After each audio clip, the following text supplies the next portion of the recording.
माछा पोखरी एउटा आसे तिम्रो बासी ढाँडो देउ देउटाउँ देउ पो छिरेको हाम्रो खेत हो यो चाहिँ यस्तो हरियो भएछ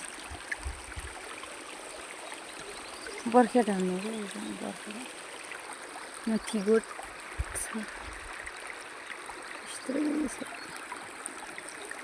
धरनाना भेनाले रोप्नु भएको त्यो माथितिर घर सबै यो पहिरो गएर यस्तो भएको